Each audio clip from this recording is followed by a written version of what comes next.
Hey guys, what is going on? NFL Week 7 power ranking here. So coming in at number 32, I have the Detroit Lions. So they are the only winless team currently in the NFL, so I had to put them at the number 32 spot. And honestly, they looked worse in their most recent loss versus the Bengals. I thought, they were due for a win, but I don't know about that now. At number 31, I have the Jacksonville Jaguars. So finally, they are out of the number 32 spot. They get their first win of the season, and their first win in a very, very, very long time versus the Dolphins this past weekend. And Trevor Lawrence, his decision-making is looking better and better each game. He didn't throw an interception in this past game versus the Dolphins. So improvements are happening in Jacksonville. At number 30, I have the New York Jets. So they were on a bye this week, but the Dolphins lost, the Patriots lost, and the Bills lost. So that means the Jets were the only team in their division not to lose. So that's a bye week win in my opinion. At number 29, I have the New York Giants. So this whole team is a mess. I did a live reaction to this game versus the Bills, so that probably says it better than anything I can say right now. So go check that out if you want to. At number 28, I have the Houston Texans. So they had a really bad loss versus the Colts. I mean, they only scored 3 points. Mills, he was under so much pressure. He kept having to run outside the pocket. But I will say this. Mills does throw a pretty nice ball when on the run. I will say that. He was having to run out of the pocket a lot, but he was throwing some nice balls on the run. At number 27, I have the Miami Dolphins. So yes, they lost to the Jaguars, which is, not good. Not what you want. Not what you want if you're an NFL team. Tua, he returned this game, and he honestly looked pretty decent, but the O-line was not doing him any favors. He was under so much pressure, and he consistently had to get the ball out quick. But the good news is he did not take the sack or take any sacks. He had 0 sacks in that game. He just, was forced to get the ball out so quick, and it really didn't allow a ton of plays to develop. At number 26, I have the Atlanta Falcons. So, they were on a bye this week. Not much to say there. At number 25, I have the Washington football team.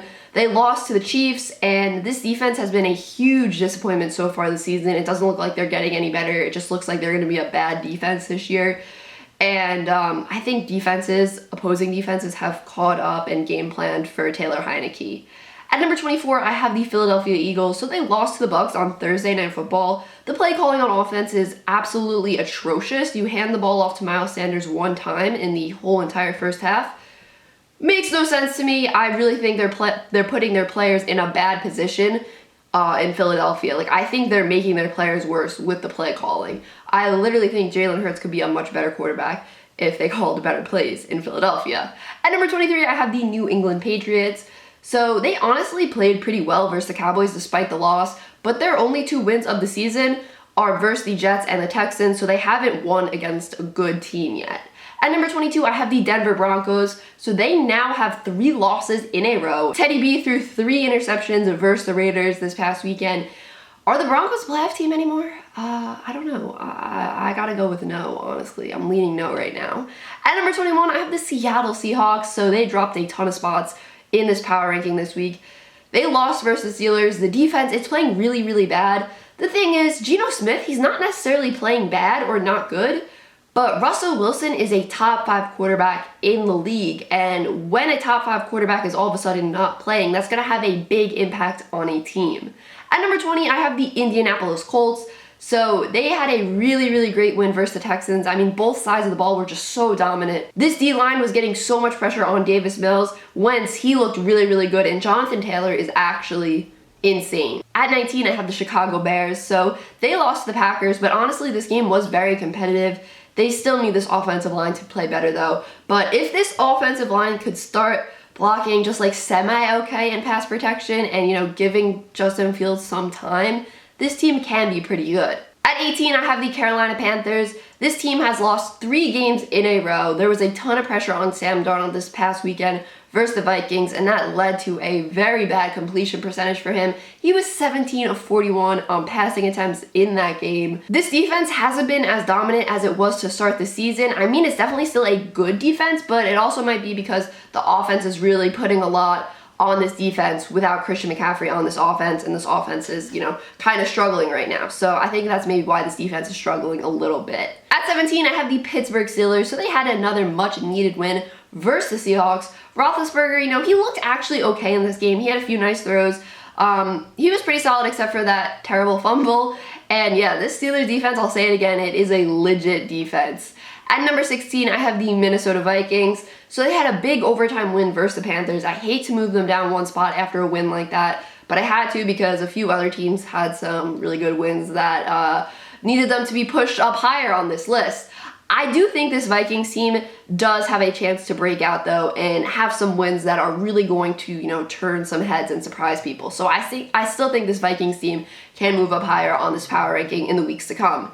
At number 15, I have the New Orleans Saints. So they were on a bye, didn't want to have to move them down when they didn't even play, but like I just said, some other teams had some big wins and had to be moved up. At number 14, I have the San Francisco 49ers. Again, a team that was on a bye, don't want to have to move them down. Other teams had big wins and needed to be moved up. And technically, the San Francisco 49ers, they do have a losing record. At number 13, I have the Tennessee Titans. An insanely big win for them versus the Bills. Insanely big. I mean, they really shocked the world with that win. Who expected the Titans to win that game? Derrick Henry has had 6 touchdowns in the past 2 games. Absolutely unreal. At number 12, I have the Cleveland Browns. So the Browns are in a really, really tough spot right now with just so many injuries. It's really unfortunate. Baker has a fully torn labrum in his non-throwing shoulder, but still, when you throw a football, it's like a full body motion, and I can just imagine it's affecting his play so much. He didn't play that well this past weekend, and it's probably because of what is going on with his shoulder. It's gotta hurt every time he throws the ball, even though he's not actually throwing the ball with that shoulder. Nick Chubb and Kareem Hunt are both hurt now as well, and on the defensive side of the ball, they have a ton of guys who aren't 100%. So the big thing for the Browns now is they just need to get healthy. I had such high expectations for this team coming into the season. Injuries obviously stink, so hopefully they can get healthy soon and really play to their full potential. At number 11, I have the Cincinnati Bengals, and this team just keeps surprising people and keeps proving that, they just might be a legit team this year, a legit playoff contender this season when no one really expected them to have a winning season at all. They have a 4-2 record right now. They had a very dominant win versus the Lions. Both sides of the ball looked unstoppable. Offense is just really in sync. The Jamar Chase, Joe Burrow connection is insane. This defense was making so many tackles for loss. Bengals keep proving people wrong. And I'm really excited to see how many wins the Bengals get, because I love when a team everyone expects not to be good goes out there and surprises people and plays really well. You love that. You love that. It's kind of like a Cinderella story, I guess. At number 10, I have the Las Vegas Raiders.